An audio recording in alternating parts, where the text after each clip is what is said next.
Yan nga po ang pahayag ni Vice President Leni Robredo, mga kaibigan, na siya po ay tumutol, kung bakit siya tumutol doon sa panukalang o doon sa patibong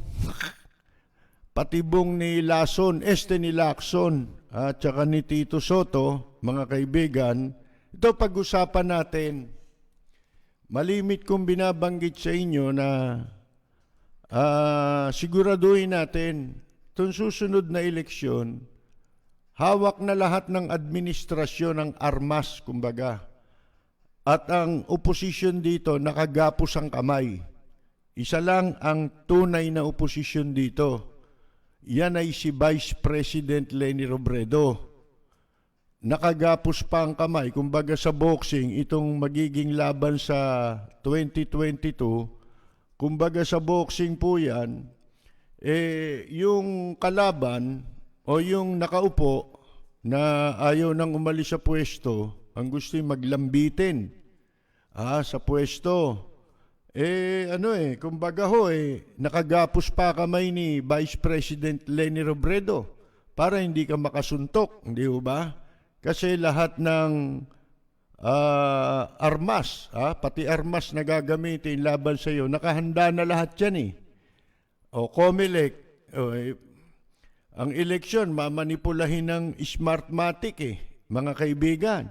Andyan na ang telecommunication ng China. Ang China ang magpapatakbo ng eleksyon natin. Sipin mo, eleksyon ito ng Pilipinas, hindi ho eleksyon ito ng Hong Kong, mga kaibigan. Pakikialaman sa pamamagitan ng kanilang mga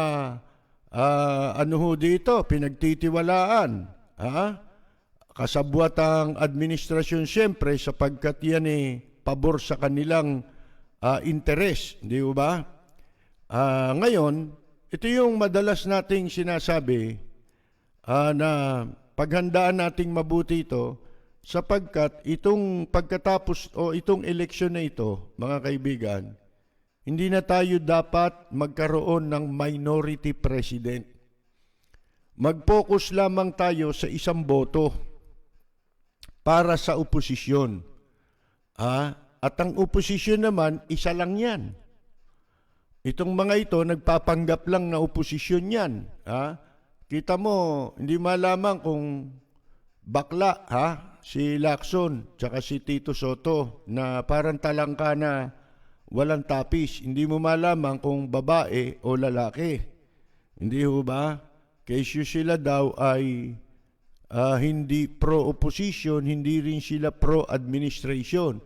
Pero makikita naman ninyo ang kanilang track record, di ba? Ng pagsuporta sa mga panunupil sa taong bayan, sa pang-aapi, sa pandarahas. Lahat yan, sinuportahan nilang dalawa di ba? Bukod pa dyan, kakandidato sila, tandaan natin, yung eleksyon na nangyari, taong 2004 ba yan? Na tumakbo si APJ. Di ba? Nasaan ba noon si Soto, si Binay, si Chis Escudero? Nasaan silang kampo? Nasa kampo sila ni APJ. Pero, ano nangyari kay APJ?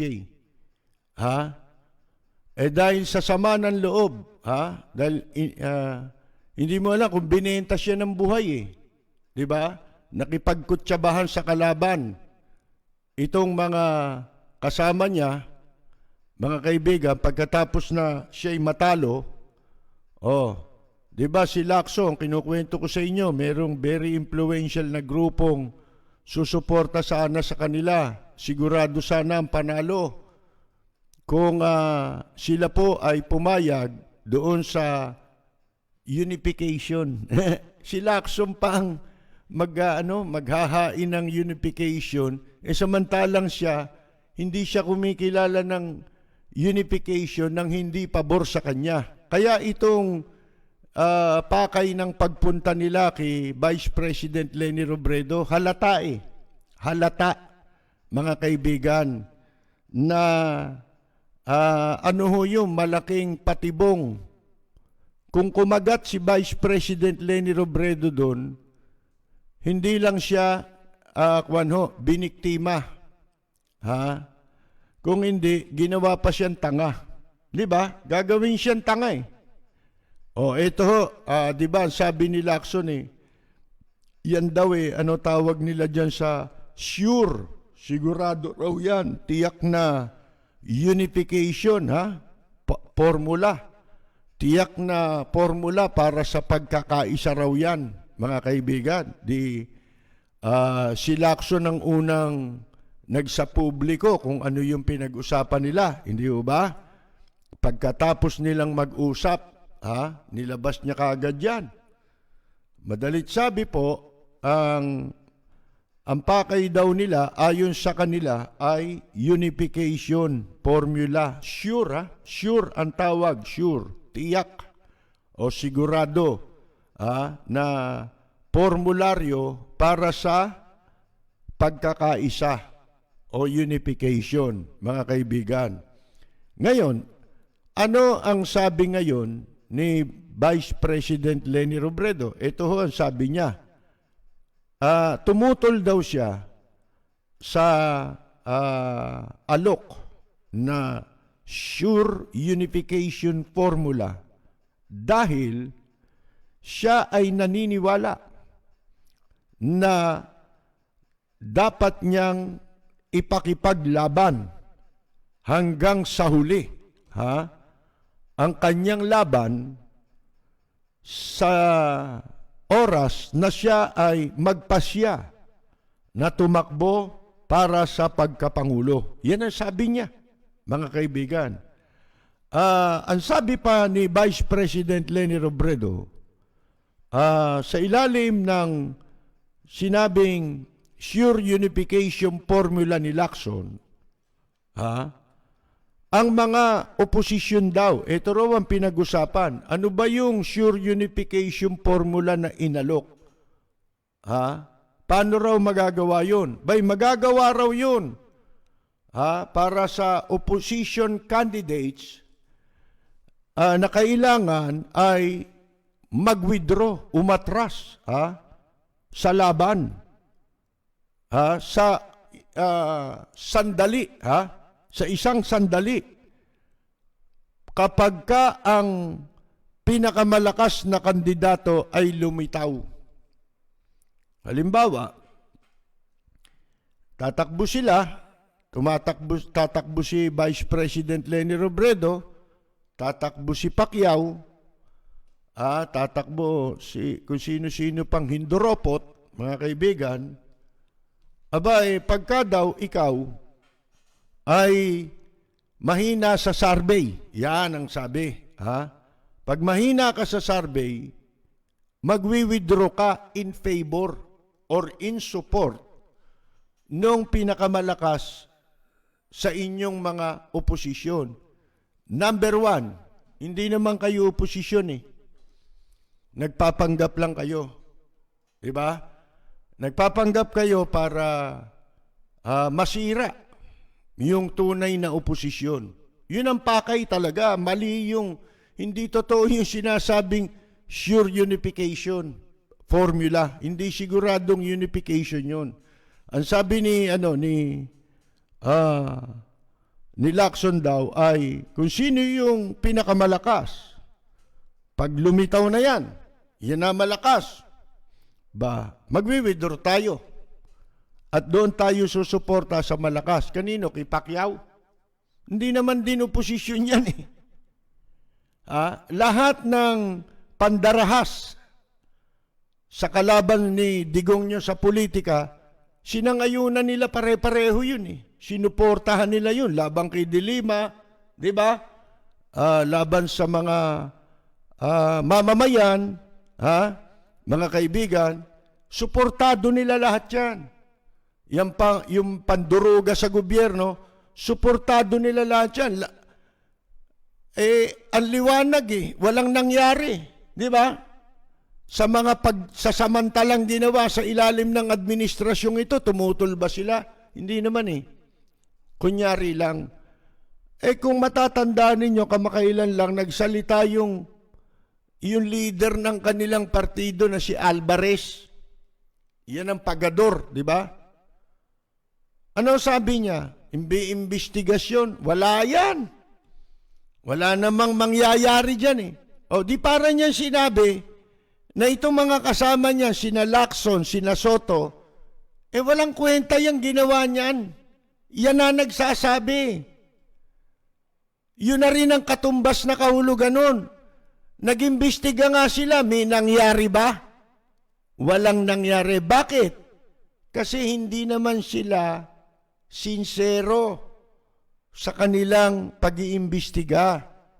Dahil ang gusto lamang nila magpasiklab o kaya, alam nyo na sa politika, pag may kailangan sila, di ba? Pag may kailangan, gagamitin yung proseso, yung kapangyarihan ng Senado, gagamitin nila para sa sarili nilang interes, maisulong yung sarili nilang interes. Kamukha ni Gago ito mga ito. O, halimbawa, Mike Defensor, papaimbestigahan daw ang Facebook dahil sa pagsara ng kanyang account. Ibig sabihin, personal niya. Gusto mong gamitin yung kapangyarihan mo doon sa House, sa Congress, para magpaimbestiga. At ang imbestiga mo, Facebook. Ang dahilan, tinanggal sinara yung account mo. Pagka nagbukas ka ng account sa Facebook, meron talagang tuntunin yan eh.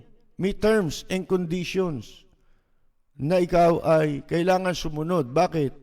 Hindi naman sa'yo yan eh. Unang-una hindi may ikaw may-ari niyan eh. Pangalawa, wala kang karapatang gumawa ng kondisyon, Facebook lang ang pwede, dahil wala ka naman bayad dyan eh. Hindi mo naman binabayaran niya. Wala kang pag-aari dyan, wala kang domain. Hindi ba? Wala kang jurisdiction dyan. Kahit gamitin mo pa yung kongreso mo. Kung di kayo si Raulo, inimbestigahan na nga ng UK yan eh. May nagawa ba sila? Wala naman eh. Ang inimbestigahan nila, yung dayaan sa eleksyon.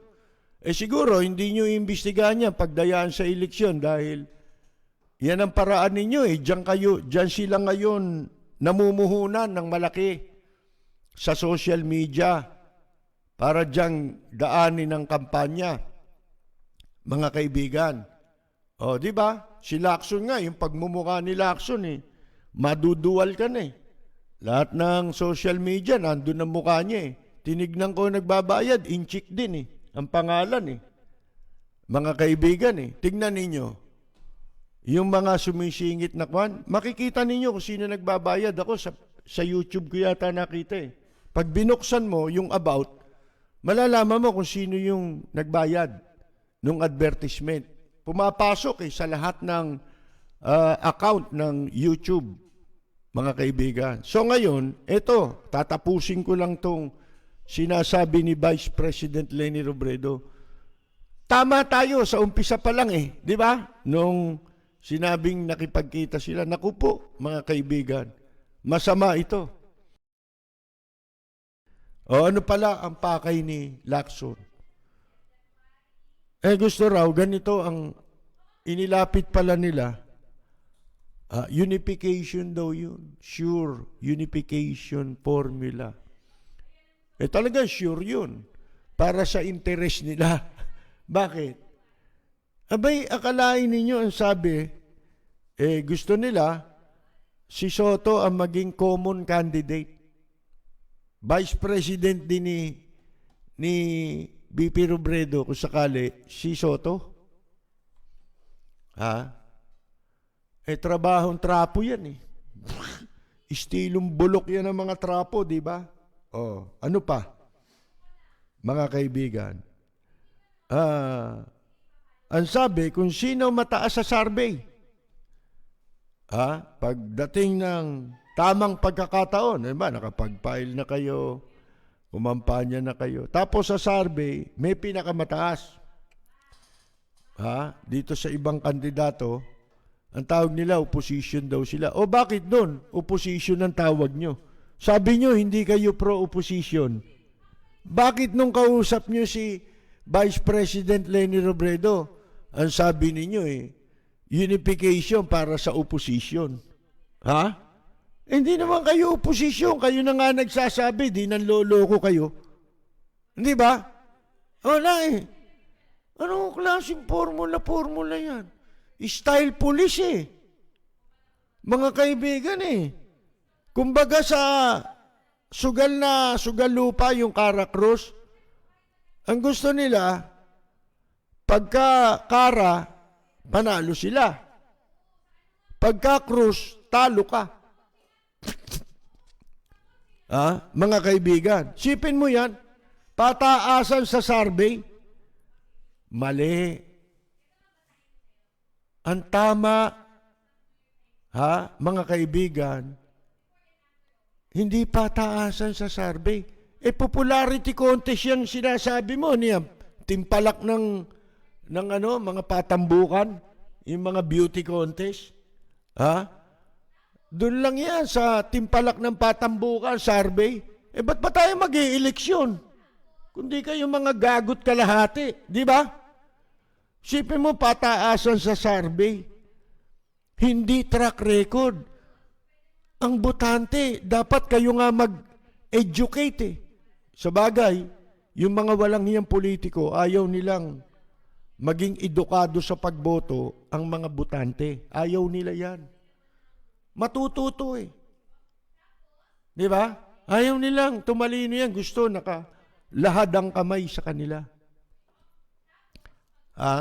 At their mercy lagi ang mga bobotante. Ayaw nilang matuto yan. Nakakahiya naman yata ang mga lapit ninyo. Una, si Soto raw, common candidate, at magwi-withdraw pag mababa sa survey. Di babayaran ninyo yung survey para kayo mataas?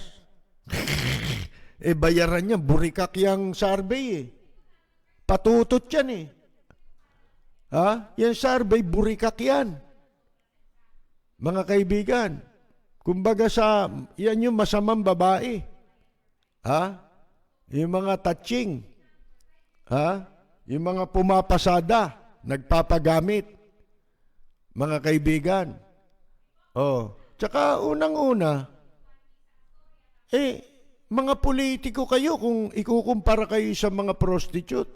Kayo may kalyo na kayo Pumapasada pa kayo. Kaya tanong ko, kailan kayo titigil? Dapat sa inyo tumigil hindi, walang tigil Walang preno kung bumatikos. Malalim at makatwirang komentaryo. Mag-ingat ang mga politikong gumagawa ng kalokohan at baka kayo ay tamaan ng Rapid Fire!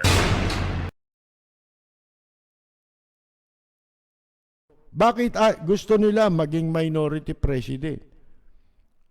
Alam nyo na mangyayari. Yung formula ni Lacson na kung sino ang mataas sa survey, withdraw kayong mahina para suportahan yung mataas sa survey. Di magbabayad na lang ako ng survey. Popularity contest pala yan. Kaya sabi nung Carlos, yung babaeng professor ba yun? Na political analyst. Ngayon lang ako bumilib dun Nung sinabi niya na, ano ba yan? Survey na lang ba pinagbabatayan natin sa eleksyon? Diba? Ibig sabihin nun, ba't pa tayo nag-i-eleksyon? Ba't pa tayo boboto? Gago pala tayo. Survey pala yan. Yun ang sinasabi ko sa inyo. Nasimulat sa poll. Diba? Sino unang nakabisto dyan sa Okta? Di ba tayo rin, mga kaibigan? Ngayon, nakikita ninyo, nagiging kontrobersy yung Okta Research na yan, tsaka yung mga survey. Pare-pareho naman yan eh. Kumikita pala eh. Oh, tumanggap pala sila ng pera sa gobyerno eh. Ni Digong nyo. Mga kaibigan, sa administrasyon ni Digong nyo. Paano kayo magiging patas? O di nangangahulugan, yung survey nyo pati sa COVID-19 hindi rin totoo. Kung ano yung ididikta ng administrasyon, kailangan nating mag-lockdown para mukhang humihina, nabubuko si Sara eh. Yung aeroplano ginagamit eh. Ha? Bukas natin i-play yun. Yung aeroplano. Nagsasakay ng mga campaign paripernalya. Diba? Marami na. Meron sa EDSA. Sabi nga ni Vice President Robredo, magpakabit naman kayo ng karatula kung paano ang gagawin ng tao para makapag-ingat sa COVID. Tama naman yun. Ba't yung mukha nyo nakabalandra dyan? Nag-unite daw, ha? Unites all, ha? Sara unites all. All plunderer. Yan, mga kaibigan. Mga mandurugas, mga makakapalang muka, yun ang na-unite nyo. Di ba? Mga buhaya yan eh. Oh, katakataka pa ba yun? Kaya nila gusto yan, ha? Halimbawa, ha? Kasi kung dalawa lang maglalaban dyan, tatambakan natin ng boto si Vice President Robredo. Itambak nyo yung boto nyo ron. Huwag nyo bigyan ng pagkakataon. Yung iba, hahati lang para mabawasan ng boto si Vice President Robredo. Sipin mo, pumunta ka ron tapos kung ano sinasabi mo. Unification na sure daw. Unification formula. Unification formula yung para sa interest mo eh. Siyempre, pag nag-withdraw sila in favor doon sa mananalo, makikinabang sila ulit doon sa mananalo. Uutang na loob sa kanila yun. Magkakautang na loob sa kanila yun. Di ba, mga kaibigan? Katulad din ng pagtakbo nila. Magkakaroon ng utang na loob sa kanila si Sara at saka si Digong nyo. Di ba? Kaya, pag nanalo yan, sila na naman doon. Tapos, baka sakaling di sila pala rin, at hindi nila masabi kung sino ang tahimik ang tao eh. Sabi ko nga sa inyo eh, yung survey na yan, huwag niyong paniwalaan. Bakit? Kapag ang survey, lalo-lalo na, hindi na tumutugma sa reality. Halimbawa, ang lakas niya ni Digong nyo, sabi ng Okta Research, Digong nyo tsaka si Sara. Sipin mo mag-ama. Katatapos lang ng senatorial election, dalawa nga magkapatid, talo eh. Sa kaswapangan eh. Parehong tumakbo, parehong talo eh.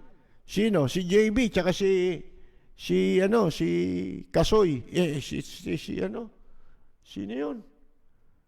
Wala na, hindi nakilala ngayon yan eh. Si Junggoy, mga kaibigan. Ano nangyari? Talo, tapos sasabihin nyo, panalo. Wag na yun eh. Ito na lang. Anong sektor sa lipunan natin ang sa palagay ninyo, iboboto pa sila? Sabihin nyo lang sa akin, OFW, senior citizen, ano ba nagawa nila? Di ba? Pati senior citizen, pinapagod ninyo eh. Niloloko ninyo, pati dyan sa ayudang kukunti na yan eh. Yung ayudang barya na ibibigay ninyo, ninanakaw pa eh. Sino natutuwa sa inyo? Yung mga nawala ng hanap buhay, boboto sa inyo. Yan ang realidad eh. Di ba? Na sinasabi natin eh. Common sense yan kasi nagkaroon ng pandemya. Di ba? Wala kayong tinulungan. Pinakulong mo yung mga driver, minura mo pa nga kayo mga po. Wala akong pakialam kung magutom kayo. Mamatay kayo sa gutom. Di ba? Minura. Mga kaibigan. Yan boboto sa iyo yan. Ano palagay mo ron sa mga kapwa driver niya, walang kaluluwa.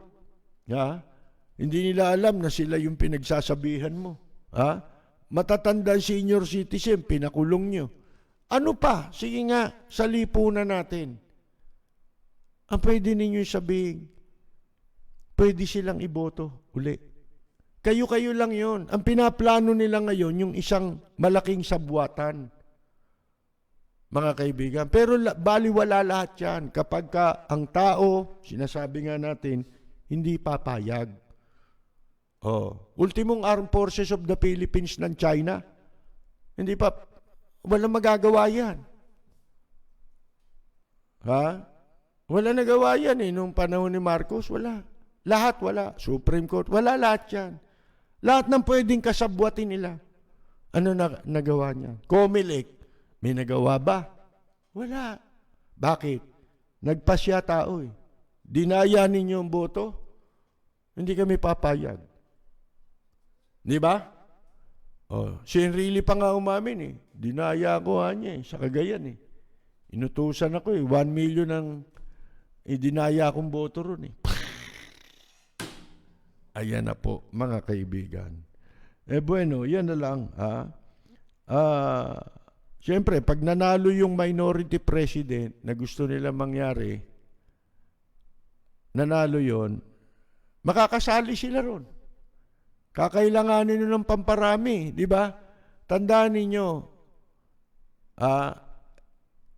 ang pinagbabasihan nila nitong unification nila is quantity, hindi quality. Yung mga leader na nakipag lips to lips sa inyo, puro wala namang silbi na yan eh. Wala nang halaga sa mamamayan niyang mga taong yan eh. Diba? Kasi puro ang tatagal na sa gobyerno niyan hanggang ngayon, ayaw nila. Hanap buhay nila yan, negosyo nila. Kailangan sila na lang, habang buhay. Lalo na si Vice President Leni Robredo, walang ganong background sa politika yan eh. Kaya ang kanyang kalooban is sincere. Pwede mo pang pagkatiwalaan. Pwede mong pwede mong ipangutang. Di ba? Kasi wala siyang background sa politika maliban sa asawa niya yung asawa niya ang ganda pa ng record. Talagang parang si Mujica. Lalo niyo yung si Mujica, yung Nicaragua yata yung presidente ro. Madalas kong sabihin niya, kala ko ganyan ang gagawin ni Digong niyo. Labas niyo na lang yung salin niyo kaya, Senator Lacson. Di ba? Kasi walang senador eh. O ikaw, Tito Soto, labas mo yung salin mo. Di ba? Ba't ayaw niyong ilabas? Hinihingi ng PCIJ, sumulat na. Pero hindi niyo pa rin nilalabas. Di ba? Hello po sa mga listener po ni Sir First Lapid ng Lapid Fire. Ito po si Roy Asiniero, advertiser po ni Lapid Fire. Ako po ay yung Roy Japan Tour na nakikita nyo araw-araw ting magpoprograma si Ka-Percy.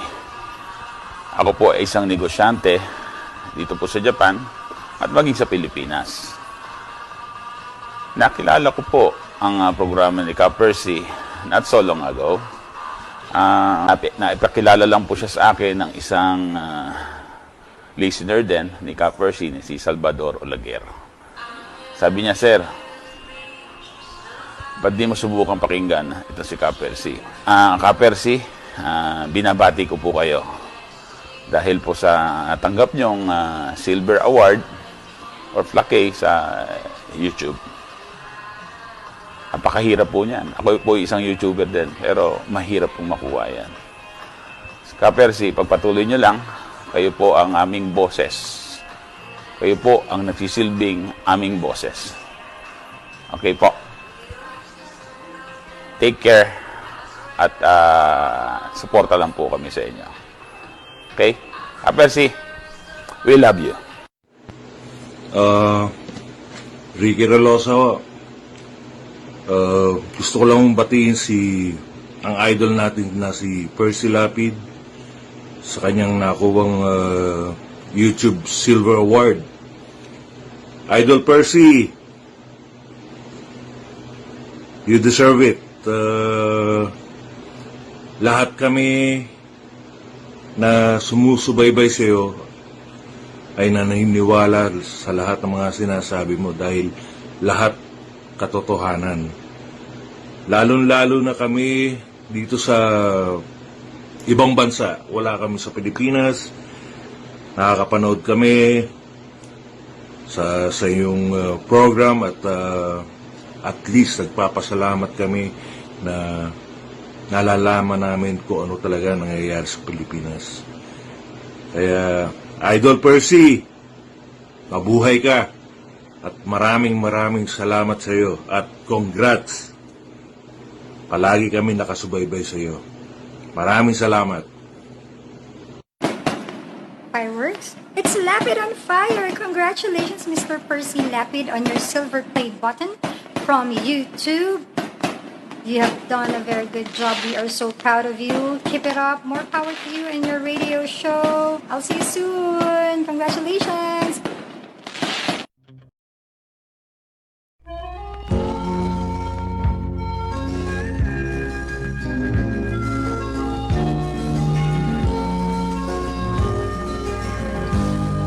Sa bayan ko ay isa ang lahi.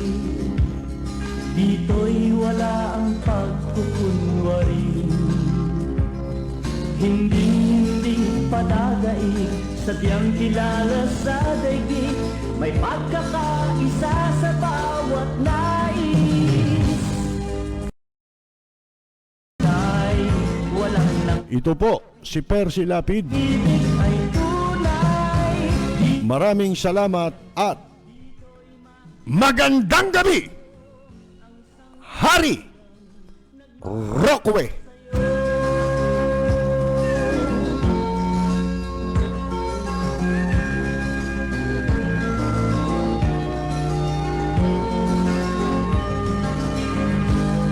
Ang bayan ko'y punong-puno ng yaman. Bakit ito'y kailangan pang iwanan? Hindi nga ba't anong sarap mabuhay ng buong ganap? Sa bayan mo, sumapit mang yaong wakas. Dito sa bayan ko, lahat kami pantay-pantay. Walang nang-aapit, ang pag-ibig ay tunay. Dito sa bayan ko, dito'y makikilala mo ang mga kaibigang nagmamahal sa'yo. Dito sa bayan ko, lahat kami pantay-pantay. Walang nang-aapit, ang pag-ibig ay tunay.